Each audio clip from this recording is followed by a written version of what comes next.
అని తలుచుకుంటేనే భయం వేస్తుందని చెప్పి నిండు అసెంబ్లీలో చెప్పాడు చంద్రబాబు గారు. చేయాలని నాకు ఉంది, చేయాలని నాకు ఉంది, కానీ రాష్ట్రాన్ని అప్పటికే అది తప్పు మాట. ఆర్థికంగా దెబ్బతీశాడు జగన్మోహన్ రెడ్డి. చెయ్యాలని లేదు, అది క్లారిటీగా వీళ్ళు ఒప్పుకోలేక ఆ మాటలు చెప్తున్నారు. మీరు విజనరీ, 40 సంవత్సరాల రాజకీయ చరిత్ర, మీరు ఇప్పుడిప్పుడు వచ్చి సీఎంగా చేస్తున్నటువంటి వ్యక్తి కాదు. 4వ సారి ముఖ్యమంత్రి అయినటువంటి మీరు 14 లక్షల కోట్ల అప్పు అని చెప్పినటువంటి మీరు మీ సూపర్ 6కి ఎంత ఖర్చు అవుతుంది, జనాలకి ఎంత ఇవ్వాలి, ఎంత ఇస్తే న్యాయం జరుగుతుందని ఒక క్లారిటీ లేకుండా మీరు ప్రభుత్వంని నడుపుతున్నారని అంటే నేనైతే నమ్మను సార్. ఆయన జనాలకి ఏం చెప్పాలో అర్థం కాక ఖజానాలో ఖాళీ. ఇప్పుడే కాదు, అప్పట్లో రోషయ్య గారు కూడా చెప్పిన వీడియో ఉంటుంది, తీయండి. ఈయన ఏ ప్రభుత్వం వచ్చినా కూడా ఈయన చెప్పే మాట ఏంటంటే ఖజానాలో డబ్బులు లేవు, నేను ప్రజలకి చేయలేను, మీకు పేదలకి ఇవ్వడానికి బాధ, అది చెప్పండి మేము ఒప్పుకుంటాం. మేడం, గత 5 సంవత్సరాల్లో దాదాపు ప్రజలకి ఎంతో చేరువయ్యారు, పథకాలు ఇచ్చి చెప్పారు జగన్మోహన్ రెడ్డికి. 151 సీట్ల నుంచి 11 సీట్లు పడిపోగల కారణం ఏంటి? ఎందుకు ప్రజలు తిరస్కరించారు జగన్మోహన్ రెడ్డిని? భవిష్యత్తులో వైఎస్ఆర్సీపీ పార్టీ బతికి బట్టగలదు అంటారా? పార్టీ ఉంటుందా? జాతీయ పార్టీ ఎవరైనా ఇంటలెక్చువల్స్ కానీ రాజకీయ ప్రబుద్ధులు కానీ ఎవరు సీట్లు ఎన్ని అని ఆలోచించరు, ఎంత ఓటింగ్ పర్సంటేజ్ ఉందనేది మాత్రం ఆలోచిస్తారు. 40% ఓటింగ్ పర్సెంట్ ఉన్నటువంటి పార్టీ వైఎస్ఆర్సీపీ పార్టీ. ఎందుకు నామరూపాలు లేకుండా పోతుంది సార్? 3 పార్టీలు ఏకమయ్యి ఒక పార్టీ మీద దండయాత్ర చేస్తే ఎంత చేయాలనుకున్నా మాకు వాళ్ళకి వచ్చిన వేరియేషన్ ఎంత? 10% ఆఫ్ ఓటింగ్ షేరింగ్ అటు వెళ్ళింది. మీరు 3 పార్టీలు కలిసి దొంగ అబద్ధాలు చెప్పి, దొంగ నిందలేసుకొని, ఎన్నో మాయమాటలు చెప్పి ఆ 10%ని మీరు లాక్కున్నారు. 40% అలాగే ఉంది కదా. 1,30,00,000 మంది జగన్మోహన్ రెడ్డి గారికి అండగా ఉన్నప్పుడు ఎందుకు ఒంటరి అవుతుంది, లేకపోతే ఎందుకు సింగిల్ అయిపోతుంది, లేకపోతే నామరూపాలు లేకుండా పోతుందని మీరు మాట్లాడుకుంటుంటే భవిష్యత్తులో వైఎస్ఆర్సీపీ పార్టీ భూస్థాపన అవుతుంది అనేది టీడీపీ వర్గాలు చెప్తారు. రామనాయుడు గాని, నారా లోకేష్ గాని, పెద్దలంతా ఇదే చెప్తున్నారు. భవిష్యత్తు లేదు, 11కి ఒకటి పోతే ఒకటే మిగులుద్ది. ఆ ఒకటిగానే కదా సార్ ఆయన స్టార్ట్ చేశారు. పోనీ మీరు ఒకటే అన్నారు, ఒకటిగానే స్టార్ట్ చేసి ఇంత పెద్ద సామ్రాజ్యాన్ని సృష్టించుకున్నటువంటి వ్యక్తికి మళ్ళీ ఆ స్థాయికి రావడం పెద్ద విషయం అయితే ఏం కాదు. గత ప్రభుత్వంలో మీకు 21 వచ్చినప్పుడు మీరు భూస్థాపితం అనుకున్నాం కదా. అసలు ఇవాళ 3 పార్టీలు కలవకపోతే భూస్థాపితం అయ్యే పార్టీ ఎవరనేది రాష్ట్రం మొత్తానికి తెలుసండి, తెలియదేమి కాదు. ఇవాళ రాజకీయ ప్రబుద్ధులు వాళ్ళ స్వలాభాలం కోసం చేసినటువంటి ఒక కుట్రపూరితమైనటువంటి రాజకీయం చేసి జగన్మోహన్ రెడ్డి గారిని అణిచివేయాలి, ఆ పార్టీని అణిచివేయాలి. ఇప్పుడు ఓడిపోయే ఉన్నారు కదా జగన్మోహన్ రెడ్డి గారి జనం, ఆ బలం ఎలాగుందో మీకు తెలియట్లేదా? సోషల్ మీడియా బలం ఏ విధంగా ఉందో మీకు తెలియట్లేదా? ఎక్కడో ఒక 10% జనాల్ని హోల్డ్ చేసుకున్నారు, అది వాస్తవం. ఇక్కడ ఉన్న లోపాలు అవ్వచ్చు, లేకపోతే చేసింది చెప్పుకోలేకపోవడం అవ్వచ్చు, వాట్ ఎవర్ రీజన్స్ పక్కన పెడితే ఆ 10% మాత్రం డెఫినెట్ గా ఇవాళ గ్రౌండ్ లెవెల్లో సఫర్ అవుతుంది ఎవరు అని అంటే వాళ్ళే. ముందుగానే జగన్మోహన్ రెడ్డి గారు చెప్పారు ఏమని, ఇది పేదలకి పెత్తందారులకి జరగబోతున్నటువంటి యుద్ధం అని. ఆ రోజు తెలియలేదు వాళ్ళకి, ఇవాళ తెలిసొచ్చింది. జగనన్న విలువ వాళ్ళందరికీ తెలుస్తుంది, వాళ్ళు తెలుసుకున్నారు. డెఫినెట్ గా రాబో రోజులలో నిల్చున్న పార్టీ మళ్ళీ వైఎస్ఆర్సీపీ పార్టీ అని అనేది జనాలకు కూడా అర్థమైపోయింది. భవిష్యత్తులో ఆంధ్రప్రదేశ్లో బై ఎలక్షన్లు వస్తాయి, వైసీపీ పార్టీ ఆ 11 కూడా పోయి ఒకటే వస్తారో తెలియదు అంటారు. నిజంగా ఆంధ్రప్రదేశ్లో బై ఎలక్షన్లు వస్తాయి అంటారా? అంటే దీనికి సంబంధించి రఘురామకృష్ణరాజు త్రిపులార్ కూడా ఒక స్టేట్మెంట్ ఇవ్వడం జరిగింది. 60 రోజులు కనుక అసెంబ్లీ సెక్షన్కి హాజరు కాకపోతే ఆ ఎమ్మెల్యే ఆ పదవి పోద్దని చెప్తారు. ఈ 11 మంది కూడా డిస్క్వాలిఫై అయిపోతారు. జగన్మోహన్ రెడ్డి కూడా మళ్ళీ పులివెందులలో బై ఎలక్షన్లు వస్తాయంట. జగన్మోహన్ రెడ్డి గారే చెప్పారు తీయమనండి చూద్దామనని. తీయమనండి, ఇప్పుడు గవర్నమెంట్ వాళ్ళ చేతిలోనే ఉంది కదా, తీయమనండి, ఏం జరుగుతుందో కూడా తెలుస్తుంది కదా. ఇప్పుడు బై ఎలక్షన్ పెడితే ఒక సీట్ కూడా రాదనేది త్రిపులార్ చెప్తారు. బై ఎలక్షన్ ఆయన మాటలు ఆయనే బ్రేక్ చేసుకున్నటువంటి వ్యక్తి.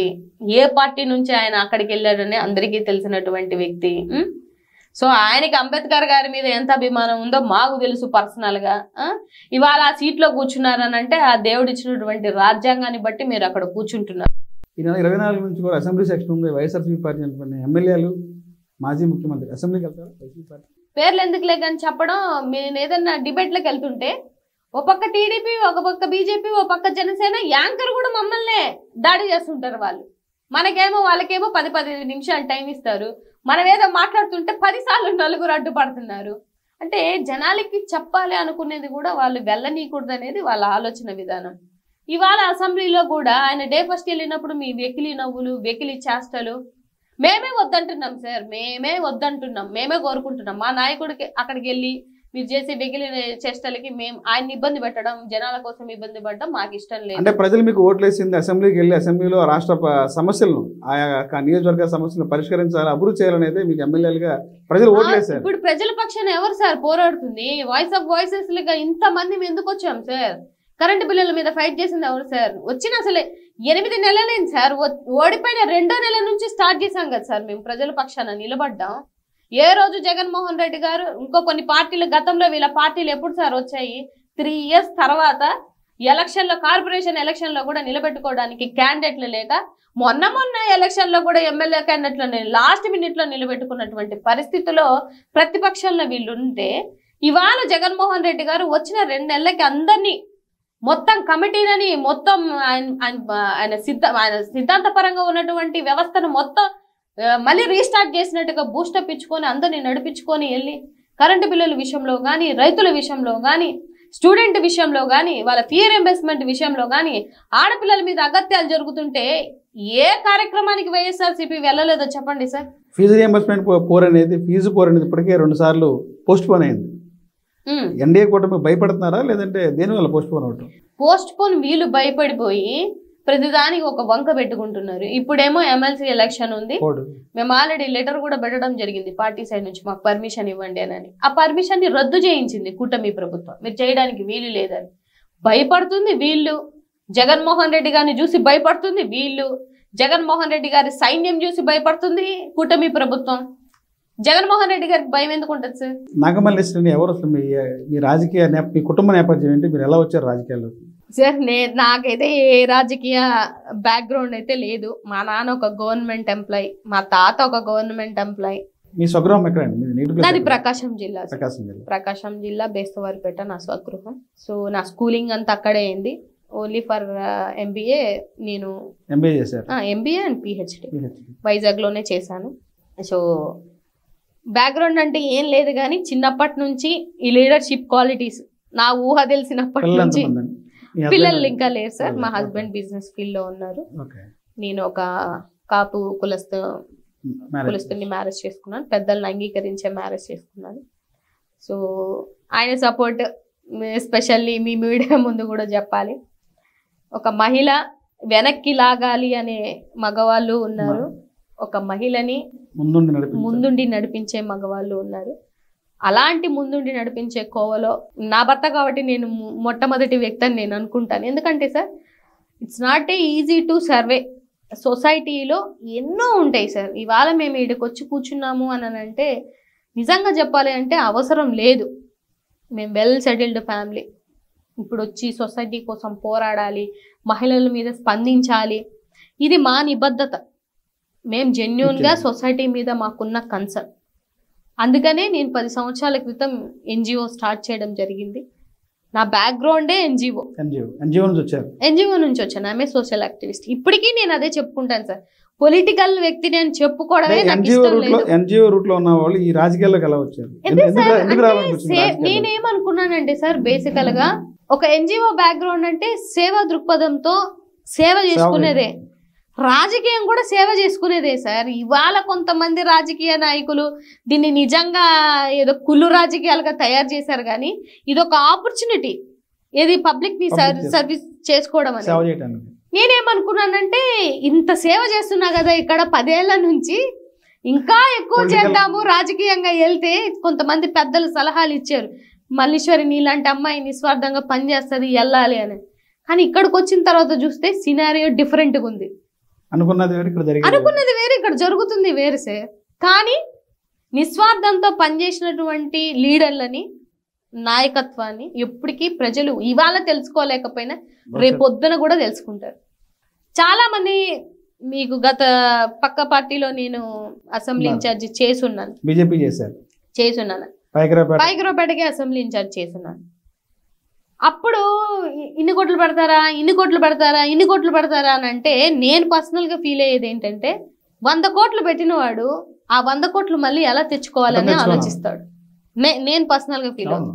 మీరు ఆలోచించాల్సింది మల్లీశ్వరి చదువుకుందా, ఆ అమ్మాయికి పరిజ్ఞానం ఉందా, జనాల పక్షాన నిలబడే కెపాసిటీ ఉందా, జనాలకి ఏదన్నా అన్యాయం జరిగితే నిలదీసి అడిగే స్పందించే క్యారెక్టర్ ఉందా, లేకపోతే అంత దమ్ము ఉందా?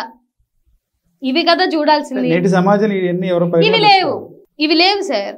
ఇవి లేకుండా మీరు ఒక నాయకుడిని ఎన్నుకుంటే ఏమవుతుందంటే గంటల గంటలు వాళ్ళ ఇంటి ముందు లిస్టు పట్టుకొని మీరు వెయిట్ చేయాలి. ఏది దర్శనం కోసం అవ్వచ్చు. దర్శనం దొరకడానికి 1 వీక్ 10 days పడుతుంది. ఇప్పుడు కోట్లు పెడతారా అంటే కోట్లు ఎందుకు పెట్టాలి సార్? ఎందుకు పెట్టాలి? రాజకీయంగా నన్ను చాలా మంది అడుగుతున్నారు. నేను పెట్టుకునే కెపాసిటీ ఉన్నా కూడా నేను ఎందుకు పెట్టాలి సార్? నేను పరిపాలిస్తున్నాను. నేను ఒక నాయకురాలుగా మీకు అండగా ఉండడానికి నేను రాజకీయాల్లోకి వచ్చినప్పుడు, మీకు పని చేసి పెట్టడానికి నేను వచ్చినప్పుడు మీ కిందే నేను, నా కిందేం కాదు కదా. మీరు ఓట్లేస్తే గెలుస్తున్న మీ నాయకులందరము చొక్కా పట్టుకొని అడిగే కెపాసిటీ ప్రతి ఒక్క ఓటేసే వాళ్ళకు ఉంటుంది సార్. ఎప్పుడు డబ్బులు తీసుకోకుండా ఓటేసిన రోజు. నేను కోరుకునేది అదే. మీరు డబ్బులు తీసుకుంటుంటే ఏమవుతుంది అని అంటే నెల రోజులు వెయిట్ చేయాలా, 10 రోజులు వెయిట్ చేయాలా, సంవత్సరం వెయిట్ చేయాలా, సమస్య తీరుతుందో లేదో కూడా గ్యారంటీ లేదు. డబ్బు లేకుండా రాజకీయం చేసే పరిస్థితి లేదు సార్. నేనైతే నా పర్సనల్ ఫీలింగ్ చెప్తున్నా, లేదు, పరిస్థితే లేదు. జనాలు అలాగే ఉన్నారు, రాజకీయవేత్తలు కూడా అలాగే ఉన్నారు. కానీ ఇలాంటి నాయకుల్ని ఎన్నుకొని డబ్బులతోనే రాజకీయం చేస్తే తర్వాత రాజకీయం కూడా డబ్బుతోనే ముడిపడి ఉంటది. ఏంటి అసలు మీ రాజకీయ లక్ష్యం ఏంటి? నా రాజకీయ లక్ష్యం అంటే ఏం లేదు సార్. ఇప్పుడు ప్రజలకి సర్వీస్ చేసుకుందామని వచ్చాము. ఇది ఎంతవరకు కంటిన్యూ అవుతే అంతవరకు అదే సార్ అంటున్నాను. ఆ మాట ఏమైపోయిందంటే ఇప్పుడున్న కులు రాజకీయాల్లో పోయింది. ఆ మాట పోయింది. నేను అదే పాత మాట అయినా సరే నేను అదే మాటను పట్టుకొని నా రాజకీయానికి ఒక పరిధులు ఉంటాయి సార్. నా రాజకీయంలో నేను ముందుకు వచ్చినప్పుడు నాకు పరిధులు ఉంటాయి. నేను ఈ డబ్బుతో కూడినటువంటి రాజకీయం చేయడానికి నేను ఇష్టపడను. కానీ కష్టపడతాను, పోరాడతాను, శ్రమిస్తాను, ఉద్యమిస్తాను. ఎందుకంటే నేను ఉద్యమ రంగంలో నుంచి వచ్చిన అమ్మాయిని కాబట్టి మాకు వెన్నతో పెట్టినటువంటి విద్య. ఇవాళ నేను పార్టీ పదవుల్లో లేకపోయినా కూడా మీరు అడగండి, ఎక్కడైనా వైజాగ్లో కానీ ఉత్తరాంధ్రలో కానీ ఒక మహిళకి అన్యాయం జరిగిన, ఒక మహిళకి, ఒక మైనర్ అమ్మాయిలకి ఇబ్బంది కలిగిన, లేకపోతే స్కూల్ ఫీజుల విషయంలో కానీ ఏ విషయంలో అనే కానీ మొట్టమొదటిగా స్పందించే మనిషి ఎవరంటే మల్లీశ్వరి. మీడియా వాళ్ళకు కూడా తెలుసా విషయం. ఒక విషయం మిమ్మల్ని చాలా అభినందించాలి. ఏ విషయం అంటే చిన్నపిల్లలకి గురుకుల పాఠశాలలో ఇన్స్పెక్షన్కి వెళ్ళినప్పుడు ఆడపిల్లల ప్యాడ్స్ విషయంలో మొట్టమొదటి స్పందించారు. అప్పుడు ఎలా అనిపించింది మీకు అసలు ఆ సందర్భం మీ విన్నప్పుడు? అంటే నాకు చాలా బాధేసింది సార్. యాక్చువల్గా చాలా ఎమోషనల్ గా వీడియో పెట్టారు. నా ఫౌండేషన్ నుంచి కూడా నేను గుడ్ టచ్ బ్యాడ్ టచ్ అనే ఒక కార్యక్రమాన్ని ఎప్పుడు 2017కు ముందే స్టార్ట్ చేశాను. నా కోరిక కూడా ఏంటంటే ఈ గుడ్ టచ్ బ్యాడ్ టచ్ అనే ఒక కాన్సెప్ట్ గవర్నమెంట్ స్కూల్లో ఇంక్లూడ్ చేయాలి సార్. చదువు ఒక్కటే కాదు సార్. గత గవర్నమెంట్ లో జగన్మోహన్ రెడ్డి గారు పెట్టారు. అందుకనే ఇప్పుడు నా థాట్ ప్రాసెస్, ఆయన ఐడియాలజీ అన్నీ కరెక్ట్ గా అయ్యే నేను ఈ పార్టీలోకి రావడం. చాలా మంది అన్నారు ఇప్పుడు ఇవాళ నేను బీజేపీలో ఉంటే నా సెకండ్ క్యాడర్ సార్. అక్కడ మంచి పొజిషన్ లో ఉండాల్సిందే నేను ఉండేదాన్ని. అన్నీ వదులుకొని ఇక్కడికి వచ్చాం. ఎందుకు వచ్చాం? ఈ నాయకుడిని గెలిచినా ఓడినా ఆయనతో ప్రయాణం చేయాలి, ఆయన సిద్ధాంతాలు బాగున్నాయి అంటే. ముందు వచ్చినప్పుడు చిన్నపిల్లలేండి, అప్పుడు అంత నాలెడ్జ్ లేకుండా ఉండే. పోను రాజకీయం మనకు కూడా నేర్పిస్తుంది కదా. అప్పుడు 25 years అప్పుడు రాజకీయాల్లోకి వచ్చాను. ఇప్పుడు 31 అంటే ఆల్మోస్ట్ 6-7 years రాజకీయం తెలుసుకొని ఇవాళ జగన్మోహన్ రెడ్డి గారు ఆయన వెళ్తున్నటువంటి వే నాకు కరెక్ట్ అనిపించి వచ్చాను.